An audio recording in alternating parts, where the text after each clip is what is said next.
Bismillahirrahmanirrahim. Assalamualaikum warahmatullahi wabarakatuh. Halo teman-teman, apa kabar?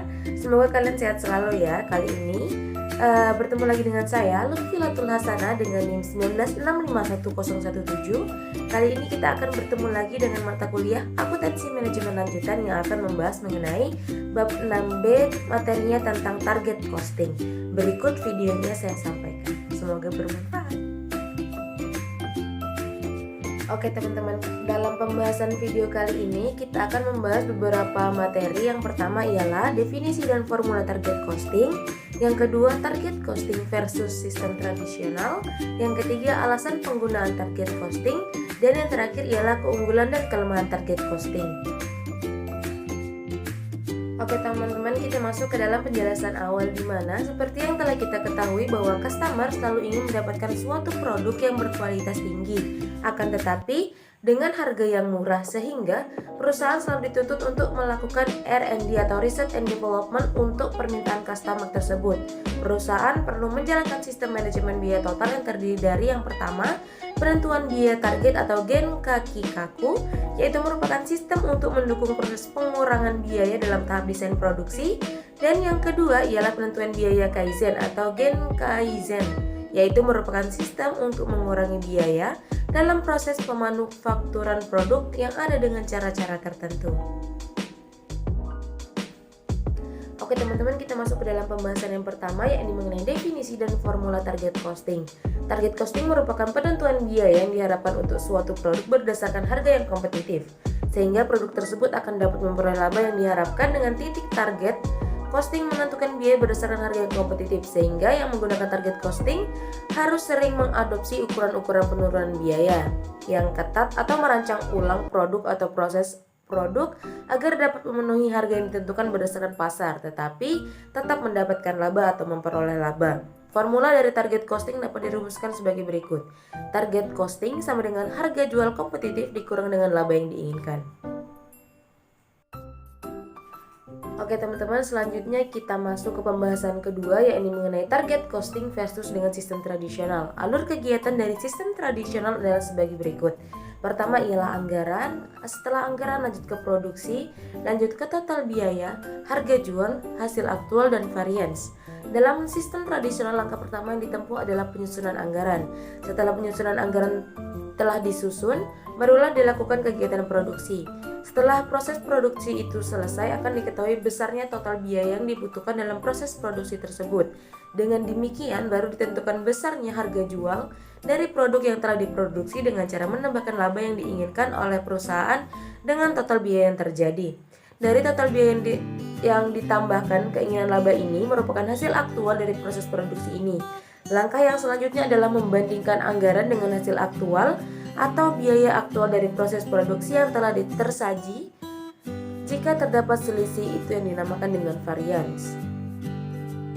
Setelah kita membahas mengenai sistem tradisional, kali ini kita akan membahas tentang target costing. Langkah-langkahnya adalah sebagai berikut. Yang pertama ialah harga kompetitif, kemudian ke laba yang diinginkan, baru kita dapat target costingnya, baru ada biaya estimasi, dan ada variansnya. Dalam proses target costing, langkah pertama yang diambil adalah dengan menentukan perkiraan harga dari suatu produk yang diproduksi. Setelah harga ditentukan, selanjutnya adalah menentukan laba yang diinginkan. Dengan demikian akan diketahui besar target costing dari produk yang kita inginkan. Langkah selanjutnya adalah menghitung estimasi biaya yang dibutuhkan dari proses produksi yang terjadi, dan kemudian membandingkannya dengan target costing. Selisih dari target costing dan estimasi biaya ini disebut dengan variance atau dikenal dengan kesenjangan biaya yang harus ditutup. Oke teman-teman, dalam penggunaan target costing itu sendiri ada beberapa langkah-langkah yang dapat ditempuh untuk kesenjangan biaya tersebut dapat ditutup, di mana antara lain: 1. Menggunakan bahan pengganti jika hal tersebut tidak mempengaruhi kualitas produk yang kita produksi. Yang kedua, fokus kepada desain produk alternatif atau metode produksi. 3. Meninjau seluruh rantai pasokan. Keempat, fokus kepada skala ekonomi, misalkan diskon pembelian massal. Yang kelima, menggunakan tenaga kerja murah jika hal itu tidak dapat mempengaruhi kualitas produk maupun kualitas kinerja dari karyawannya. Dan yang terakhir ialah meningkatkan produktivitas dengan memotivasi tenaga kerja. Oke teman-teman, kita masuk ke pembahasan yang selanjutnya, yakni mengenai alasan menggunakan target costing. Target costing dikembangkan atas dua karakteristik penting, yaitu pasar dan biaya. Pertama adalah pasar. Permintaan dan penawaran sangat menentukan harga.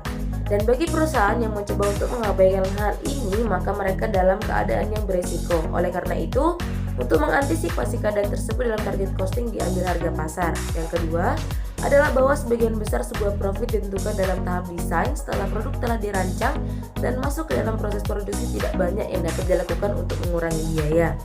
Sebagian besar kesempatan untuk mengurangi biaya berasal dari pendesainan produk atau pembentukan awal produk, sehingga sederhana untuk membuat penggunaan suku cadang yang murah, yang dimana tentunya juga dapat diandalkan. Jika perusahaan memiliki sedikit kontrol tentang harga pasar dan sedikit kontrol atas biaya, begitu juga produk telah masuk ke dalam proses produksi, maka berarti ada peluang utama untuk mempengaruhi keuntungan berasal dalam tahap pendesainan ini, di mana fitur berharga bahwa pelanggan bersedia membayar untuk mendapatkan untuk dapat ditambahkan, dan di mana sebagian pasar biaya yang benar-benar ditentukan sehingga upayanya terkonsentrasi dalam perancangan dan pembangunan produk tersebut. Di mana perbedaan target costing dan pendekatan lain adalah bahwa target costing digunakan untuk mengembangkan produk yang mendalam dari awal tahap pendesainan produk tersebut. Tentunya dalam penggunaan target costing itu sendiri ada keunggulan dan kelemahan dari target costing, di mana keunggulan target costing antara lain yang pertama, pendekatan proaktif untuk biaya manajemen, yang kedua, mengarahkan organisasi terhadap pelanggan, yang ketiga, mengurangi hambatan dalam manajemen, yang keempat, meningkatkan kesadaran dan pemberdayaan karyawan, yang kelima, membangun kemitraan dengan pemasok, dan yang terakhir ialah meminimalkan kegiatan yang tidak bernilai tambah. Nah, di sini ada keunggulan, tentunya saja juga ada kelemahan dari target costing itu sendiri, antara lain yang pertama, memerlukan implementasi yang efektif dan pengembangan data biaya rinci dari produk-produk yang kita produksi. Yang kedua, pelaksanaannya memerlukan kemauan untuk bekerja sama.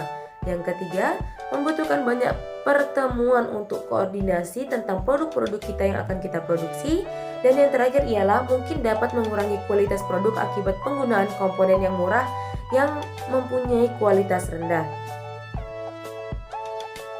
Oke teman-teman, demikian tadi penjelasan singkat saya mengenai materi kita, yakni tentang target costing. Kurang lebihnya saya mohon maaf. Saya Lutfi Latul Hasanah undur diri. Wassalamualaikum warahmatullahi wabarakatuh. Terima kasih.